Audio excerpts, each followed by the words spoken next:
Merci d'avoir choisi ORTM2 pour vous informer. Nous sommes le vendredi 21 mars de l'an 2025. Bonsoir et bienvenue à tous. Dans le cadre de la Journée internationale des droits des femmes, la FANCOF Mali, en partenariat avec l'organisation canadienne JDH, journalistes pour les droits humains, organise une table ronde entre organisations de la société civile, structures de l'État, collectivités et médias. Le but est de sensibiliser davantage la population à dénoncer la violence faite dans le foyer. La rencontre placée sous le thème « L'accès à la justice de survivantes de violences conjugales » a vu la participation des experts du monde juridique et des forces de sécurité. Fatou Yabi pour le reportage. De 2021 à 2023, 16 000 cas de violence reçus par la FENACOF, Fédération nationale des collectifs et organisations des associations féminines du Mali. C'est suite à l'augmentation du taux de violence conjugale et celle basée sur le genre que la Fédération s'engage à jouer sa partition dans l'éradication de ce fléau qui cause différents dommages chez les victimes, parmi lesquels on note des coups de blessures graves, la mutilation génitale, le traumatisme ou pire des cas de décès. Cela passe par une sensibilisation. Alors cette table ronde a pour objectif le renforcement de la protection des survivants de violences conjugales au Mali. Donc nous sommes en train de sensibiliser au niveau de la société civile, les leaders religieux. Aussi, nous sommes en train de mener un plaidoyer pour avoir une loi contre les violences basées sur le genre. Convaincu qu'aucune situation ne s'arrange par coup de force, il est important de prôner la communication et surtout la prise des décisions fermes. La répression a montré ses limites. Il faut sensibiliser la communauté, surtout les leaders communautaires, les leaders religieux. Il faut dénoncer pour qu'on trouve la solution. Le fait de dénoncer, ce n'est pas une faiblesse, c'est pour trouver la solution. C'est quand il y a médiation sociale, tu n'arrives pas à trouver la solution, c'est là où la loi doit intervenir. Mais il faut aussi préciser, il y a certaines violences où il n'y a pas de médiation. Quand on tue, il n'y a pas de médiation. Quand on blesse, il n'y a pas de médiation. On doit appliquer la loi. La lutte contre ces violences doit être l'affaire de tous, d'où la motivation de l'assistance. On voit que tous les jours, on parle des violences conjugales dans nos foyers et dans nos rencontres, mais on voit qu'il y a peu d'actions qui sont menées pour que ces violences conjugales puissent être réduites ou même freinées dans les jours à venir.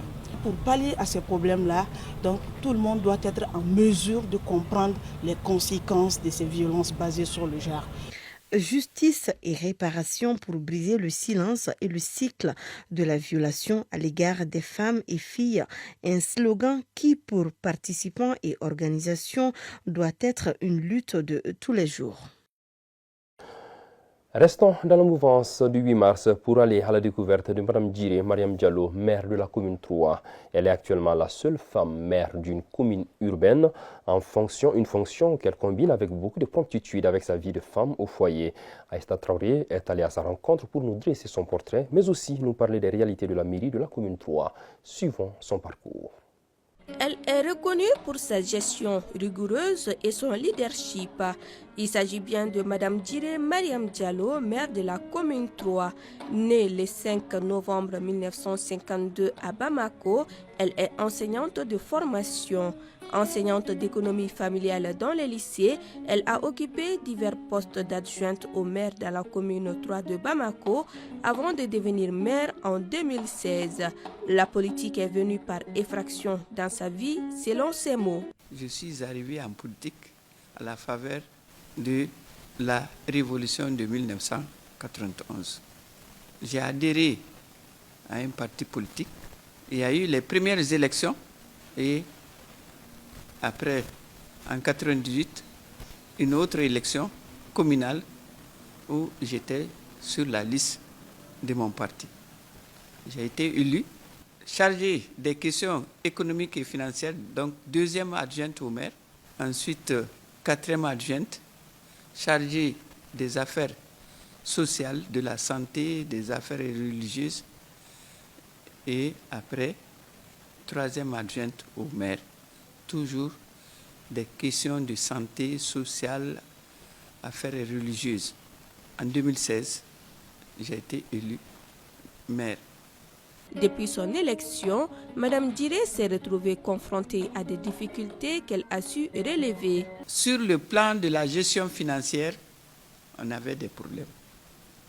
C'est pour cette raison que j'ai dit que nous avons commencé par la réduction du train de vie.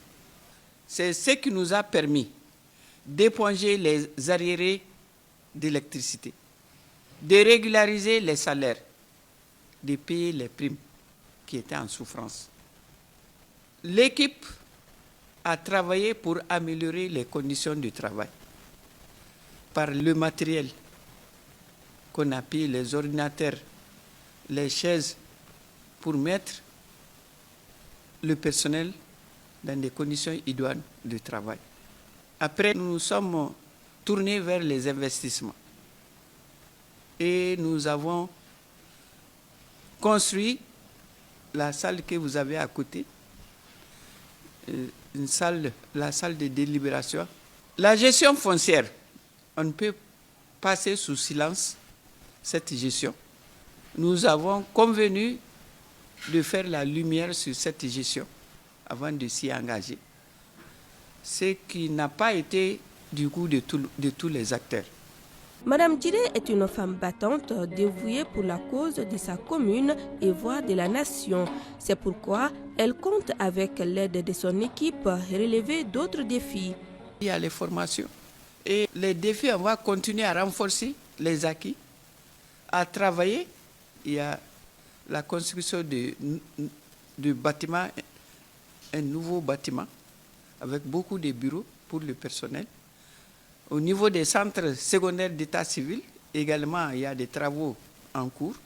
Et les écoles ne sont pas oubliées, les centres de santé, CCRF. Et nous avons eu à payer du matériel pour les centres de santé, pour leur fonctionnement. Donc nous veillons à tout ça, parce que ce sont des compétences transférées. Donc nous avons un rôle de les accompagner. Et s'il y a des dysfonctionnements, nous devons faire en sorte que ça marche. Madame Djiré Mariam Diallo est actuellement la seule femme maire d'une commune urbaine, une fonction qu'elle combine avec beaucoup de promptitude avec sa vie de femme au foyer. Même pour le travail, il faut l'accompagnement pour qu'on puisse réussir. Il faut l'accompagnement de la famille d'abord, même si ce n'est pas sur le terrain politique. Même si c'est dans l'administration, il faut l'accompagnement de la famille. Ça, c'est la base. Il faut être endurant, bien faire le boulot, travailler. Et au niveau de la famille, ne pas se dérober aussi des engagements qui sont là. Madame Djiré est aussi vice-présidente de Grand Bamako et présidente du réseau des femmes conseillères élues du Mali. Sa passion et sa vision font d'elle une source d'inspiration. Elle est attachée à nos valeurs culturelles et également chevalier de l'Ordre national du Mali. Une rupture collective des jeunes organisée par Prestige Consulting à la foire au marché de Ramadan. Une foire en cours au CICB qui se poursuivra jusqu'à la fin du mois béni de Ramadan. L'objectif est de rassembler les fidèles afin de consolider les liens.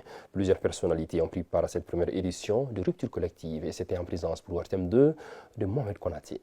C'est pour diversifier ses champs d'action et compatir avec ses partenaires en ces mois de Ramadan que Prestige Consulting a organisé cette rupture collective de jeunes. Dans l'enceinte de la foire de Ramadan, le directeur général de l'entreprise a rappelé l'objectif de cette initiative qui permet de fédérer les fidèles. Vous savez, c'est tous les soirs que la rupture collective s'organise ici. Donc ce soir, c'est les hommes de culture. Hier, il y en avait d'autres groupes et tout. Donc on invite les groupes groupement par groupement. Mais ça ne se limite pas seulement à ce qu'on invite, même des passants viennent ici. Souvent, je voulais faire quelque chose dans le mois de Ramadan. Et ce qui fait que j'ai prié avec les gens souvent à la maison, dans les quartiers et tout. Et quand je suis parti à la Mecque, c'est là que je vis, c'est compliqué quoi. Donc voilà, l'idée est venue comme ça, pour que les gens se retrouvent. Et enfin, que les gens qui viendront vendre ici, que chacun contribue d'une manière ou l'autre, ils peuvent diminuer le prix.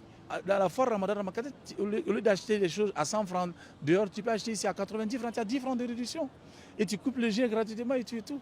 C'est une première fois, c'est une première édition. Bon, est-ce que moi je sens cette difficulté? On ne peut même pas organiser son intimité à la maison, baptême à la maison sans avoir la difficulté. Mais la difficulté, et moi je sais qu'est-ce qui est derrière cette difficulté, c'est ce que je trouve chez Dieu. C'est ça qui m'anime. Et c'est pour cela que j'ai dit, quand on me pose la question aujourd'hui tout de suite, pendant les 30 ans de ta carrière, quel est le projet qui t'a plus touché? C'est ce projet. Ramadan Market, la foire de Ramadan Sungalo Sougou. 19e jour du mois de Ramadan et 5e rupture avec les partenaires de Prestige Consulting.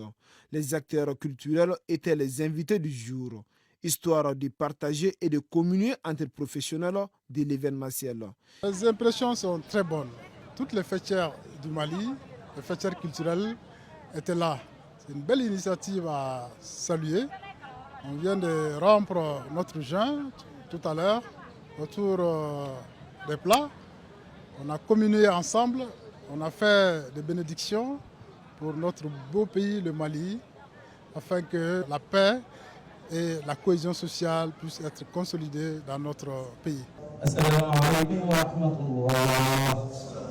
Les participants, satisfaits par la qualité de l'organisation de la rupture du jeûne, ont sollicité Prestige Consulting d'étendre l'initiative également aux plus démunis. Sentiment de joie parce que, il faut le dire, mon collègue frère Ismaël Balodi, on a beaucoup travaillé et depuis fort longtemps, cet engagement, son amour pour la religion, non seulement pour toutes les religions, mais il faut le dire en général, mais aussi pour la religion musulmane en particulier. Donc organiser un tel événement, moi personnellement, ça ne m'étonne pas. Nous sommes là pour le soutenir et aussi lui demander d'élargir, de ne pas seulement s'arrêter qu'aux musiciens, qu'aux chanteurs, qu'aux artistes, qu'aux comédiens, mais aussi de faire profiter les couches un peu démunies pour montrer aussi à nos compatriotes que nous, on n'est pas là seulement pour faire rire, pour chanter, pour faire ceci, mais aussi on contribue non seulement à la construction du pays, mais aussi à la cohésion sociale. Et vraiment, je suis très ravie. Cette initiative-là, c'est magnifique parce qu'en général, on voit ça dans les pays voisins. Ça amène considération dans les pays. Le responsable de Prestige Consulting a invité aussi les autres bienfaiteurs à se joindre à eux pour toucher le maximum de fidèles.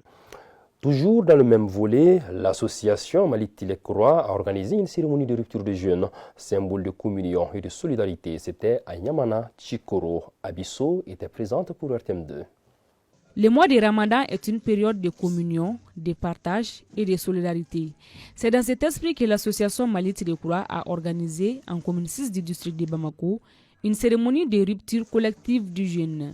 L'événement s'est déroulé dans une ambiance conviviale, marquée par la consolidation et la fraternité entre les membres de l'association. C'est une tradition malienne. Nous avons organisé cette rupture du jeûne pour maintenir la paix et la cohésion sociale entre les membres de l'association. Selon le coordinateur de la commune 6, cet événement est bien plus qu'un simple moment de partage. Il s'inscrit également dans une optique de soutien aux autorités de la transition. Nous avons voulu communier ensemble, histoire vraiment de partager ce moment de rupture, de cohésion, surtout en ce mois de carême, se rapprocher et apprendre à se connaître aussi. Au-delà de cette entente, la cohésion sociale, l'objectif premier aussi c'est de soutenir la transition.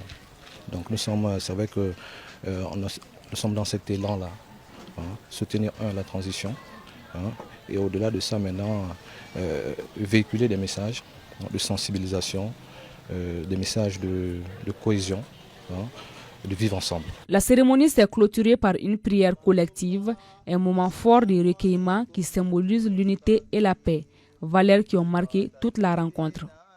Nous terminons cette édition de 19h30 par cette actualité sportive éliminatoire Coupe du Monde 2026 hier à Berkane au Maroc. Les Aigles du Mali ont été sans pitié des Comores 3-0. Cette victoire relance le Mali dans la course à la qualification. Le sélectionneur Tom Saint-Fitz et ses hommes doivent serrer la ceinture pour la suite des événements. Siragato Sissi. Des Aigles conquérants. Une prestation aux allures de fête. La confiance est retrouvée. Des joueurs complices sur la pelouse et en dehors, ce Comores-Mali de la 5e journée des éliminatoires de la Coupe du Monde 2026 restera sans nul doute dans les annales vu son caractère historique. Dos au mur au coup d'envoi, les Aigles du Mali devaient réagir face au Sélacanthe des Comores. Et ils ont tenu le coup en s'imposant avec la manière 3-0. Grâce à Ninébé Dorgles 21e et Kamuri Doumbia 55e et 64e minute pour son doublé de la soirée. Les hommes du sélectionneur Thompson Fit ont présenté une copie correcte. Les Comoriens n'ont vu que du feu. Avec 8 points en 5 journées, le Mali se donne de l'espoir. Le prochain rendez-vous des Aigles est prévu le lundi 24 mars contre les Fauves de la Centrafrique. Un match délocalisé à Casablanca au Maroc. Voilà, c'est ainsi que s'achève cette édition de 19h30 que j'ai eu l'immense bonheur de vous présenter. Le journal Lambamana suit juste après. Ce soir, c'est une présentation de Moussa Diarra. Très belle soirée à tous. Que la paix et la bénédiction d'Allah soient sur le Mali.